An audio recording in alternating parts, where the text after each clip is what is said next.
All right. All right, opening statement, then I'm going to Zach. Okay, it was a hot one today, and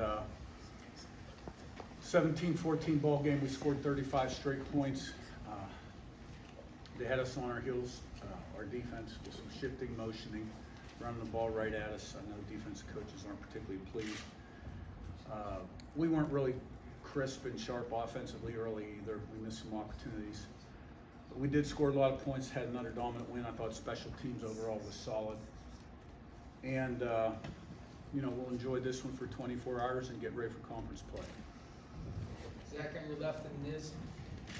Curt, I mean, you talk about not being sharp in some phases early, but how important is it for maybe a team to learn how to play through that and to almost kind of fix its mistakes as a game goes along rather than needing a halftime or certainly a week? Yeah, and I noticed that in August camp too. The highs, we didn't have those high highs and low lows. The practices became more consistent. The lows weren't as low.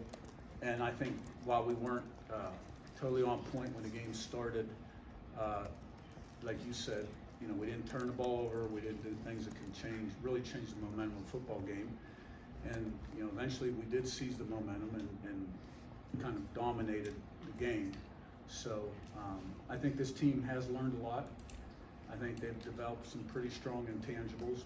We certainly have strong character on this football team. And a lot of really good guys as well as good players. We're looking forward to what's ahead. And I think the whole key right now is maintaining our focus. We can't have any distractions. And we got to stay focused, humble, and hungry.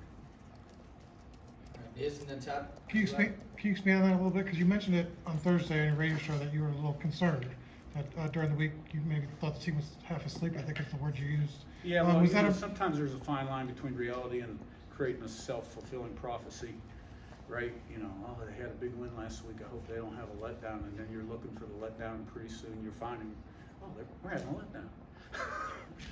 During the week. I thought we had a solid week of practice, and while we've started games better, it was a solid win. Todd and Matt.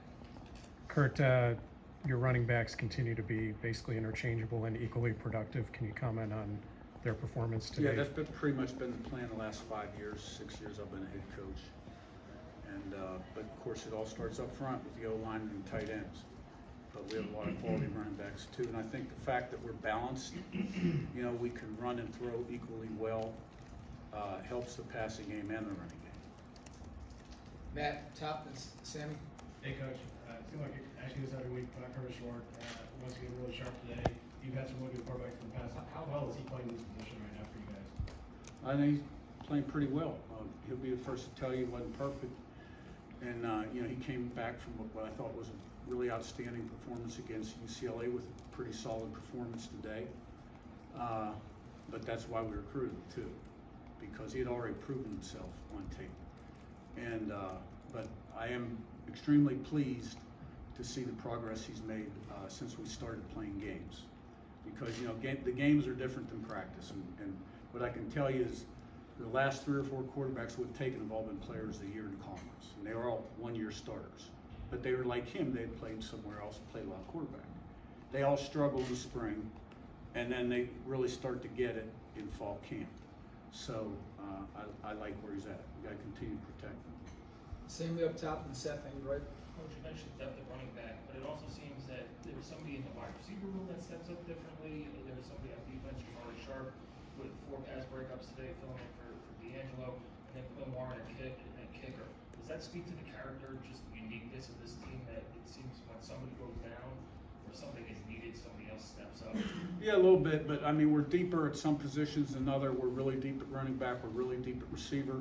We're not quite as deep at Jamari's position. I was glad to see him have some success. But, I think there's a lot of guys that were on the team last year that have really bought in, and we have great unity and character on this football team. Now, that's easier to have when you're having success. We haven't really had a whole lot of adversity since the season started. But when you do, it should make it stronger. But we've got depth at some spots, not so much in others. I was glad to see Sharp, because he's still a young guy, and he's progressing. Seth, on your right, and Zach. Curt, maybe more from a process standpoint, week to week, like what's working, and with in-game adjustments, I guess what's working so well with Mike Shanahan's system and game plans that have allowed the offense to put up the numbers they have so far? Well, that one, that's my system, though, yeah. No, Mike calls them all. Tino, Bob, and all those guys, and I'll interject once in a while. I just think it's, a real group effort, and we're not afraid to throw something up there, and our guys are quick learners. We've got a lot of experienced players that learn, they understand football and can handle a pretty heavy plate. And, if you can execute it, then you're just going to put the defense in more conflict. Didn't even take that away from you. Zach, top right, and Jim. Coach, your team has only given up 6 points in the second half of the season. I'm curious today, after 14 points, Charlotte scored in that first half. What was the message either from you, Brian Haynes, or even somebody like Aiden Fisher in that locker room? At halftime? Yeah. Well, when we go in at halftime, I always do a little interview on the field. So I get in there and the coaches are sort of huddled up in the coach's room, and I'll make my quick 2 or 3 points about kind of big picture stuff. And then coaches make their adjustments, and then they grab their guys, and I'm not with them when they do that. So, but we did come out and dominate the second half. And going in, one of the messages to the team was, look, they got players. They're going to come out ready to play, but they do wear down. And I thought there was a point there where they wore down. Jim in front, and Daniel. Curt, your offense has scored on 29 of your 38 drives.